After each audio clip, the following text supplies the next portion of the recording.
Hey everyone, welcome back to our channel. If you're new here, please subscribe. I'd really love that. If you're returning, how you doing? Um, what I'm about to talk about is something that is just really sad. Okay, and the Amish have been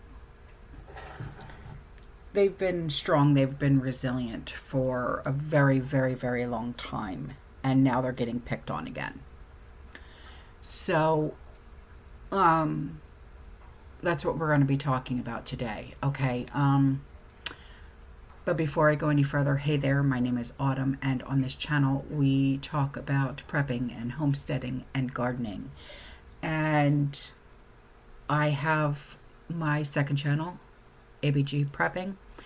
Over there we talk about current events. I have a Patreon, okay, and over there we talk about stuff that we can't talk about here due to YouTube's terms and policies, and the links are in the description box below. So, here's a post, okay? And this post says that the Amish have won a lawsuit against the Canadian government for targeting the Amish with $300,000 in fines for not using an app while crossing the U.S. border. Now, not for nothing, but everybody knows that the Amish do not use electronic devices. Heck, they don't even have electricity in their homes, okay? Now, if you're a Mennonite, you have electricity, okay? They use cell phones and stuff like that, but not the Amish. Okay, there's a big difference between the Amish and the Mennonite, okay? So, like I said, this involves the Amish community, but this is in Ontario, Canada. And they have faced significant fines for not using the ArriveCan app. And this was a mandatory digital tool for travelers entering Canada during the Mr. 19. Okay. And the Amish, they shun modern technology like smartphones. And this is all due to their religious beliefs. So they were unable to comply. And this led to harsh penalties, including liens on their farms. Yeah. So I'm going to give you a breakdown that's based on available information through very public resources. Okay, so you can do your own research and form your own opinions, all right? So the Canadian government, they imposed fines totaling around 300 grand. That's approximately, well, Canadian dollars, and that's approximately 215,000 US dollars on members of the Amish community in Chatsworth, Ontario, for failing to use the ArriveCan app when crossing the US-Canada border.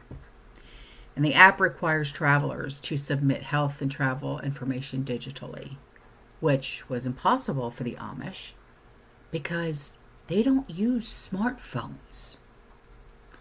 So these fines, often $6,000 per person per border cross, accumulated rapidly as Amish families traveled to visit the other Amish communities that were in the U.S. So the fines led to severe consequences, including liens on their farms, which damaged credit ratings, restricted their ability to secure loans or transfer properties. Some families faced financial ruin, with at least one reportedly forced to sell their farm to settle a lien. The Amish were often convicted of absentia,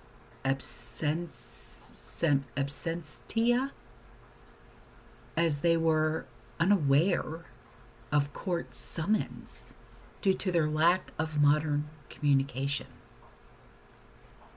I mean, how stupid. So the TDF, which is the Democracy Fund, it's a Canadian charity. They took up the Amish cause arguing that the fines violated religious freedoms and were unconstitutional. So the TDF achieved a significant victory when the Crown dropped all Quarantine Act fines against the group of Amish families in Gray County in February of this year. Additionally, TDF helped lift liens for at least 2 Amish members, enabling them to transfer property and secure financing. However, there's over 20 Amish clients that are still fighting ongoing legal battles related to these penalties. So, while there are still some sources that claim the Amish won a lawsuit against the government, the situation is still nuanced. The dropped fines, the lifted liens, they represent partial victories, but not all the cases have been resolved, and the TDF continues to pursue justice. So this case highlights a clash between government mandates and religious freedoms. Critics argue that the government, the Canadian government that is, failed to accommodate the Amish's unique lifestyle, despite Canada's 6,000 strong Amish population. And supporters of the Amish, like the TDF, view this as government overreach, which is exactly what it is. While others might argue that public health measures justify the mandates. No. The situation remains a contentious example of balancing individual rights with collective safety. The Canadian government knows that the Amish, they don't use devices, right? So is this just a way for the government to make more money off of unsuspected people? I mean, could this just be about money? I mean, that's just a question, because there's been online discussions suggesting that these fines are just a revenue grab. I mean, pointing to the high dollar amounts and the government's persistence, despite the Amish's obvious technological limitations. I mean, for context, real quick, Canada issued over 174,000 ArriveCan related fines by 2022. That's a little bit much.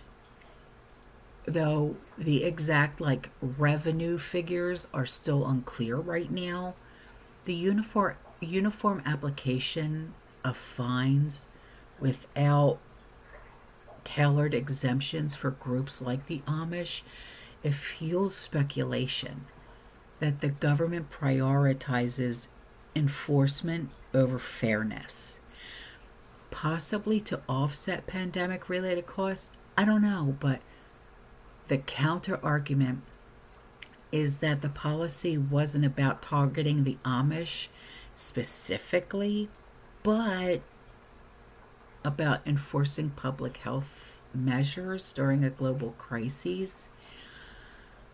The government might argue that uniform rules were necessary to ensure compliance and protect public safety, and exemptions could have created loopholes, but the failure to proactively address the Amish's unique circumstances, despite their small, distinct population, lends weight to accusations of negligence or indifference. So, was it intentional profiteering? Some would say, well, there's no direct evidence, like internal government memos proving the fines were designed to exploit the Amish for revenue. But the lack of early accommodations, combined with the severe financial impact, like the liens and the farm sales, It suggests at minimum a bureaucratic oversight that disproportionately harmed a vulnerable community. And the fact that the fines were later dropped for some Amish families after legal challenges by TDF indicates that the government may have maybe they recognize that the policy's flaws. I don't know. I mean, there's ongoing cases that shows that the issues weren't fully resolved. Maybe they'll step back and say, well, maybe we really need to, think that, not everybody has a smartphone. I don't know. I mean, there's older people or elders, they don't have smartphones. Do you think they're going to say, I need to check in now? I mean, come on. How stupid could you possibly be? A government wants you to have an app. Get over it, I mean, anyway, I wanted to bring this to your attention because I highly support the Amish. And I'll never forget, I watched this video, and there was, I can't remember who it was that went into the Amish community, and they said, oh, did you get the arm ticket? And they said, for what? And they said, well, because of the Mr. 19 or whatever. And they said, well, what the hell is that? And they said, oh, you didn't see it on the TV? They said, we don't have TVs. And they said, nobody's getting sick. And they said, sick with what? They had no idea. That's because they're not getting poisoned by propaganda. You know what I mean? So of course they're not going to know about some stupid app. It just goes to show. You know what I mean? It just goes to show. So, anyway, all right, guys, I'm out of here. I will see you in the next one, okay? You stay safe, you stay positive, you keep prepping, and as always, fear less. Ciao.